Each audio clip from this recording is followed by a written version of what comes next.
and thanks for watching this video on getting started with vRealize Network Insight Cloud and VMware Cloud and AWS.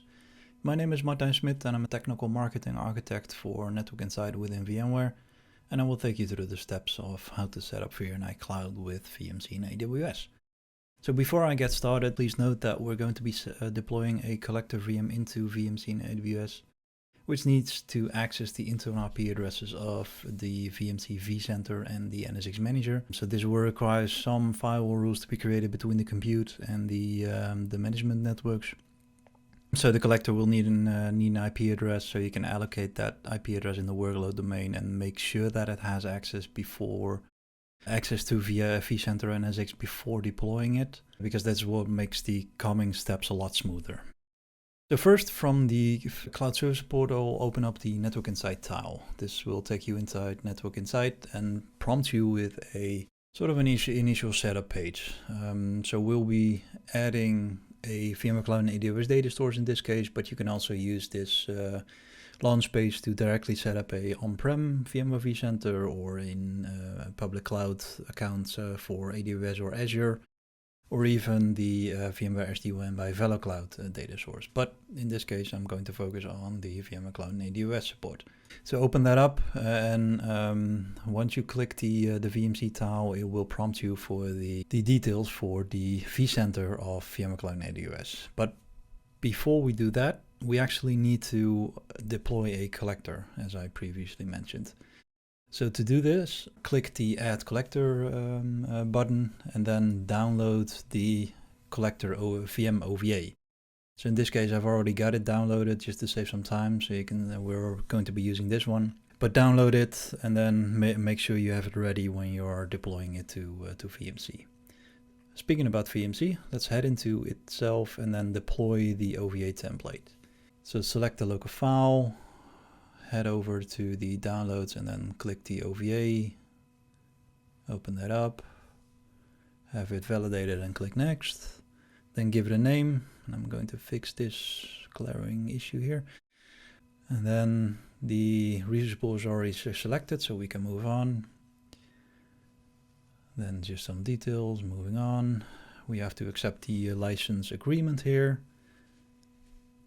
And then we have the t-shirt size. So Network Insight collectors have a couple of t-shirt sizes, which depend on how many or how big the environment is that you're going to be monitoring. So in order to select the right t-shirt size, please refer to the documentation and the skill limitation, so the maximum configuration, and make sure that you select the right t-shirt size here. But I'm gonna stick with the medium here because it's a small SDDC. So once you've selected the right one, continue, and then click the right data source. So we're going to put it on the workload data store in this case. Hit next, and then I've only got one network in this SDDC, so this one is fine. And now we've come to the shared secret. And the shared secret is actually how the collector authenticates with the VRNI Cloud instance. So it's a very long string that you saw earlier in the Network Insight interface. So let's head back there and actually just copy it from it. So copy it, then go back to the settings and then paste it here, just to make sure that there's no errors. Hit next, validate the changes, and then deploy it. Well, I'm going to speed this up a little bit because I don't want it to engray on waiting it on my internet connection to upload it. So here we go. And once it's been deployed, go ahead and open up the resource pool, go to the deployed VM and then start it up. There we go. And then once we have started this collector up, we need to do the final configuration. We do need to do that via the web console because we haven't set any network parameters yet. So log in here as the console user and the password is console, just as the message of the day mentions. And then we need to hit setup. So these passwords are going to be used, well, later on if you want to access the collector appliance via SSH. So think of something creative here. And then let's move on to the network settings. So give the collector the IP address that I can use inside VMC. I've selected one IP address that can access the vCenter and the NSX manager. Give it a net mask, the default gateway.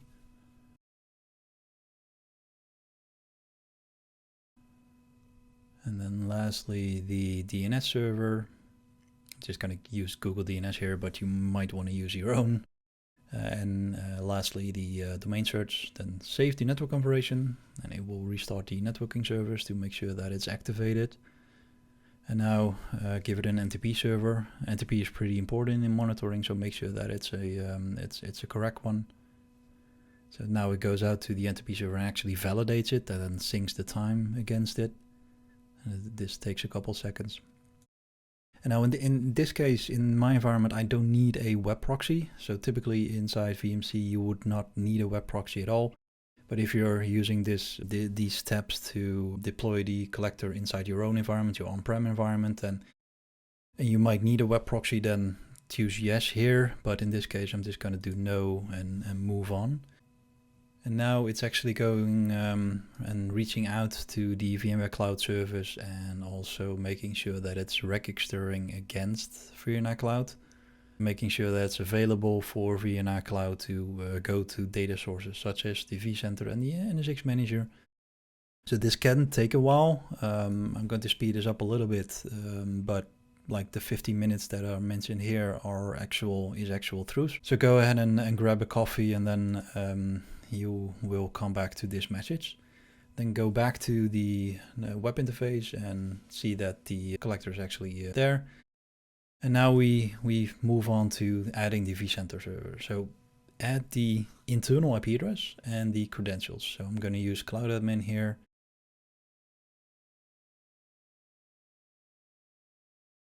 Hit validate.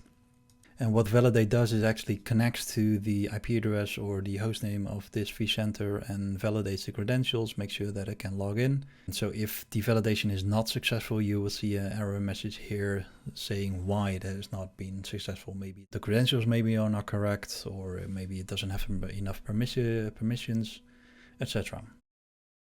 Then lastly, we give it a nickname, a friendly name that will appear throughout the VRNI system, and hit submit. All right, so that's it. The vCenter is now added as a data source, so VRNI will now start collecting data from vCenter, so the VM names, the configuration of those VMs, port groups, etc. But in order to gain maximum value, you will also want to add a NSX Manager here. In order to do so, go ahead and click Add Now. So it will give you a shortcut to add the NSX Manager, and it will ask for the internal IP address or the FTDN. And now we have to have something called a refresh token. This is a API token that the Cloud Services portal will provide you. To get that refresh token, we have to go back to the Cloud Service portal and then open up my account, because it's an account-based or account-binded token. Open up API tokens, and then generate a new API token. Give it a name, a recognizable name, in this case VRNI, and then go ahead and select the VMware Cloud and AWS services. So it can read out everything about AWS, but also give it a organizational role. So in this case, I'm selecting organization owner, but if there's the chance or the option to select organization member, you can also do that. Hit generate. And then I will create a random long string that you can use as the refresh token. Now copy this and put it in a safe place, save it, but now we can also go back to Network Insight and insert the refresh token here. There we go, click hit validate. Then it does the exact same thing, so it goes out to the NSX Manager, it makes sure that the refresh token is alright. And then if it is, then the validation will be succeeded, and then you can also go ahead and enable the distributed firewall ipfix. This will actually send the network flows from the NSX firewall towards Network Insight, so we can see what kind of flows there are inside VMC and AWS, but also which flows have been denied by the file. Lastly, give it a nickname, a friendly name throughout the system, and then hit submit. All right, so this is it. You've now added the vCenter server and the NSX manager of this specific SDDC to Network Insight. So it will start and collecting data. It will start receiving data from NSX. So we start receiving the flows and then compiling that into usable data. Give it about 10 to 15 minutes and then come back. And you can actually discover the SDDCs by typing in VM SDDC. So in this case, I've only got one SDDC, so it's easy, but if you've got multiple SDDCs, you can also filter on these SDDCs. You can have a quick view on what region it is, which organization is it linked to, what the vCenter and NSX manager credentials are. But in this case, I'm just going to open up the dashboard to show you what we've got. So opening up the dashboard, you can actually see a glance-ary overview of the entire SDDC. So we've got the organization name, ID, region, etc. We also get the applications that are hosted inside this VMC, the VM list, the firewall rules, security groups, the VPNs. More specifically, what has changed in the last 24 hours. So in this case, all the configuration will be new in the last 24 hours, so everything is listed. But once you've added VMC for a couple of days, then it will only start listing the new VMs that have been added in the last 24 hours, or the firewall rules that have been changed in the last 24 hours, etc. You can open up the routers. More interestingly, the network traffic and events. Looking at the VMs that are talking to the internet, the egress bandwidth towards the internet, so the stuff that you're paying for, dropped flows, and then also some top flows by rules, but that's not displaying any data so far because I'm just too quick. So looking at the last bit, the top talkers, you can see the actual VMs that generate the most traffic.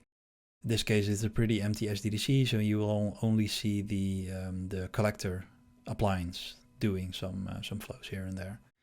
So from this point on, Veer and I will keep a close eye on the VMC and AWS SDDCs, and you can start utilizing this information for monitoring, troubleshooting, planning, and capacity management. Putting it into pin boards, searching on it, making alerts when a specific VM touches the internet. All these types of things that Veer and I does, you can start doing this with VMC now. Thank you for watching this video.